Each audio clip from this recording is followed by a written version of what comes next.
माझं नाव राणी. मी माझ्या आईवडिलांची एकुलती एक मुलगी. सगळं काही छान चालू होतं. पण माझ्या आईला जेव्हा बाहेरून कळालं की बाबांचं अफेअर आहे, तेव्हा त्या दोघांमध्ये खूप भांडणं झाली आणि माझे आई बाबा वेगळे झाले. आईबाबांचा घटस्फोट झाला. त्यांच्या भांडणामध्ये मी मात्र परकी झाले होते. पण मी आईसोबतच राहिले, बाबांकडे गेले नाही. बाबांनी 2 महिन्यातच त्या दुसऱ्या बाईसोबत लग्न केलं. तेव्हा मला खूप वाईट वाटलं होतं. मला स्वप्नातही वाटलं नव्हतं की माझे आई बाबा असे वेगळे राहतील. माझे बाबा असं काहीतरी करतील माझ्या आईसोबत आणि आम्हाला असं वेगळं राहावं लागेल. या गोष्टींचा मला खूप त्रास होत होता. पण माझी आई मात्र खूप खंबीर होती.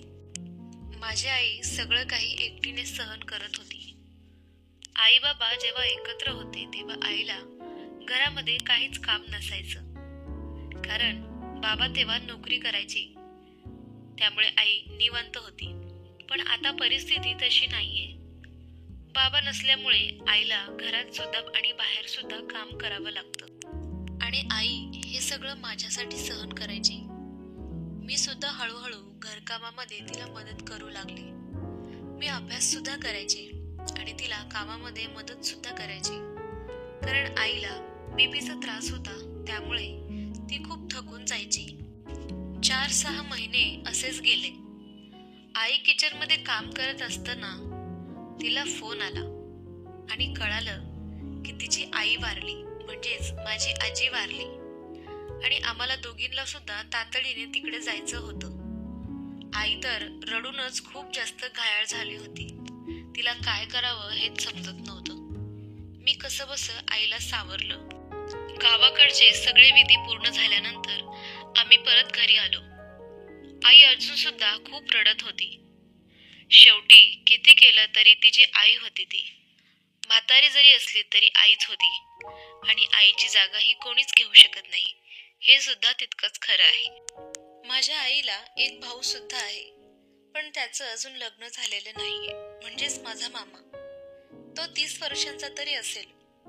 त्याला मुलगीच पसंत पडत नाही आणि म्हणून त्याचं लग्न अजून सुद्धा झालेलं नाहीये.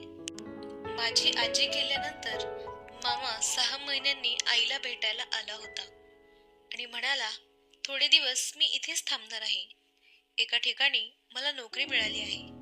तिथे सेटल होईपर्यंत मी थोडे दिवस तुमच्यासोबत राहील आणि मग माझं मी वेगळं राहील. मला सेटल होईपर्यंत तुमच्यासोबत राहू द्या. मामाच्या येण्याने आई सुद्धा खूप खुश झाली होती. पण मला माहित नव्हतं पुढे माझ्यासोबत मामामुळेच असं काहीतरी होईल याचा मला अंदाजच नव्हता. घरात आल्यावर सर्वात आधी तो आईच्या गळ्यात पडून रडू लागला. आईच्या जाण्याने त्याला किती दुःख झालं आणि तो किती एकटा पडलाय असं त्याला माझ्या आईला दाखवायचं होतं आणि मग मोठ्याने रडू लागला. आई सुद्धा इमोशनल झाली. ती सुद्धा लगेच रडू लागली.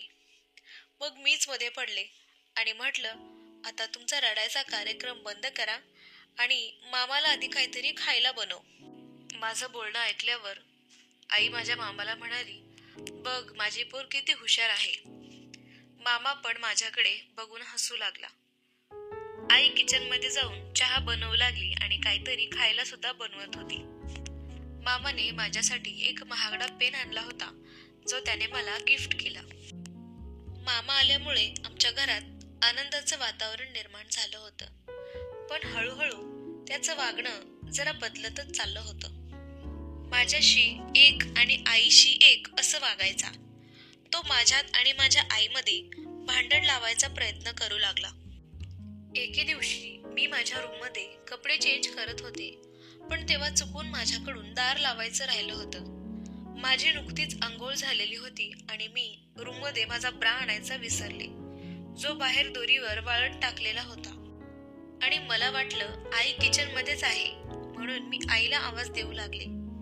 मला वाटलं ती मला माझा ब्रा आणून देईल. पण तेवढ्यातच लक्षात आलं, आईला तर आज लवकर कामावर जायचं होतं आणि त्यामुळे ती आता घरी नसणार. मी विचार केला, मामा अजून उठलेला नसेल. त्यामुळे पटकन टॉवेल गुंडाळून तिकडे जाते आणि माझा ब्रा घेऊन येते. पण उलटच झालं. माझा आवाज मामाने ऐकला होता जेव्हा मी आईला आवाज देत होते आणि तो स्वतःच दारामध्ये माझी ब्रा घेऊन उभा होता. मला तर खूप लाज वाटत होती. मामाला बघून मी खूप अस्वस्थ झाले. मला काय बोलावं काय करावं सुचतच नव्हतं. आणि तो माझ्या रूममध्ये आला. त्याने कडी लावून घेतली आणि त्यामुळे मी तर खूपच घाबरून गेले. मी त्याला बोलले, मामा तू प्लीज बाहेर जा, मला कपडे घालायचे आहेत. पण तो मात्र काहीच ऐकत नव्हता. त्याचं सगळं लक्ष माझ्या शरीराकडे होतं. तो मला नुसतं खालीवरी बघत होता. मला तर मामाची खूपच भीती वाटत होती की तो माझ्यासोबत आता काय करणार आहे याची. मी त्याच्यावर ओरडले, तू प्लीज लांब हो माझ्यापासून, जवळ सुद्धा येऊ नकोस माझ्या. तो माझ्याकडे स्माईल करत त्याच्या खिशात त्याने हात घातला. मला वाटलं चाकू वगैरे काढतोय की काय आता मला मारायला. मी आणखीनच घाबरले. पण त्याने मला आधी धक्का देऊन बेडवर पाडलं. मग तर मी खूपच घाबरले आणि कसलं तरी पावडर माझ्या तोंडावर टाकलं. मग तर मी बेशुद्धच होऊन पडले. मी जेव्हा शुद्धीवर आले तेव्हा रात्र झाली होती आणि आई माझ्या बाजूला बसून मला उठवण्याचा प्रयत्न करत होती आणि रडत सुद्धा होती. मला काहीच आठवत नाही की नक्की काय झालं. आई मला म्हणाली, तू एवढी कशी गाढ झोपू शकतेस आणि ते सुद्धा कपडे न घालता? तुला लाज कशी वाटत नाही? मी सकाळी आईला जे माझ्यासोबत घडलं ते सांगितलं आणि हे सुद्धा सांगितलं की मामाने कशा प्रकारे माझ्या तोंडावर काहीतरी कसलं तरी पावडर टाकलं आणि त्यामुळे मी बेशुद्ध होऊन पडले. आणि तसं म्हटल्यावर आई मला म्हणाली, अगं बाळा, घरातले सगळे दागिने पैसे चोरीला गेले आहेत आणि तुझा मामा पण घरात नाहीये आणि मला पूर्ण खात्री आहे हे तुझ्या मामानेच केलं असणार, कारण मी दुपारपासून त्याला फोन करते पण तो माझा फोनच उचलत नाहीये आणि आता तर त्याचा फोनच बंद येतोय. माझ्या आईकडे होता तेव्हा पण तो असंच करायचा. बऱ्याचदा त्याने आईचे पैसे चोरले होते. आई गेल्यानंतर मला वाटलं तो सुधारला असेल, पण नाही.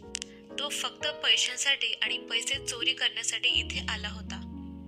मी आईला सांगितलं, आई रडू नको, शांत हो, आपण पोलिसांकडे तक्रार करूया. मग मी आईला घेऊन पोलीस स्टेशनमध्ये गेले. पोलिसांकडे तक्रार केल्यावर 24 तासांमध्येच पोलिसांनी मामाला शोधून काढलं आणि त्याच्याकडचे सर्व पैसे आईला देऊन टाकले आणि त्याला जेलमध्ये सुद्धा टाकलं. आई म्हणाली, मला असल्या माणसांचं तोंड बघायची पण इच्छा नाही. आणि त्यानंतर आम्ही घरी गेलो. मित्रांनो, तुम्हाला ही गोष्ट कशी वाटली कमेंटमध्ये नक्की सांगा. आणि हो, घरचे असो वा बाहेरचे, लगेच कोणावर इतका विश्वास ठेवायचा नाही जेणेकरून पुढे असं काहीतरी होईल.